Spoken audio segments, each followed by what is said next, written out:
Tout d'abord, le fait marquant, c'est ce travail interservice. C'est-à-dire que les gens, naturellement, s'entraident, ce qui est important au-delà des prérogatives des uns des autres. Donc il y a cette vraie volonté de travailler ensemble. Ensuite, tout ça, il faut l'organiser. Et c'est le travail de la préfecture, c'est le travail de l'état-major de zone où nous essayons de préparer au mieux les différentes crises de façon à ce que le jour J, on puisse avoir un événement de façon coordonnée et d'être le plus réactif possible, d'abord pour protéger les personnes, les biens et puis l'environnement.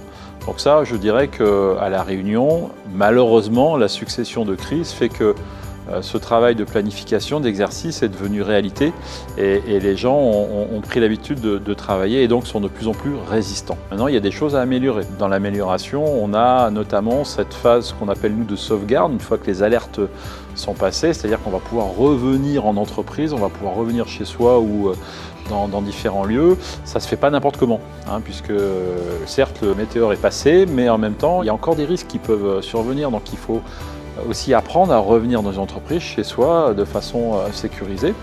Et puis une des grandes leçons qu'a tiré le préfet de La Réunion lors de Garance, c'est qu'il faut maintenant qu'on ait les acteurs économiques au plus près pour faciliter la reprise. On pense principalement à l'eau, on pense principalement à l'électricité, l'un ne va pas sans l'autre d'ailleurs, les réseaux de communication, les déchets et puis d'autres sujets qui permettront plus facilement la reprise de l'activité économique. Et donc ça, il faut que maintenant on soit aguerri, habitué par rapport aux différentes crises. Il faut maintenant qu'on soit plus pertinent dans cette reprise d'activité et qu'elle soit le plus rapide possible, même si tout ne peut pas reprendre dès le lendemain.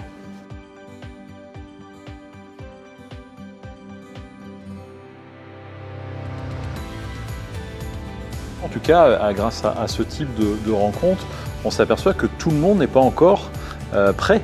On parle de plan de continuité d'activité. Tout le monde n'a pas étudié à l'échelle de son entreprise, même si elle est petite, comment, s'il m'arrivait un problème, je le réglerais plus facilement. On parlait de groupes électrogènes, on parlait de reprise d'activité, de stock, que ce soit de l'eau, que ce soit des aliments. Donc il faut se préparer.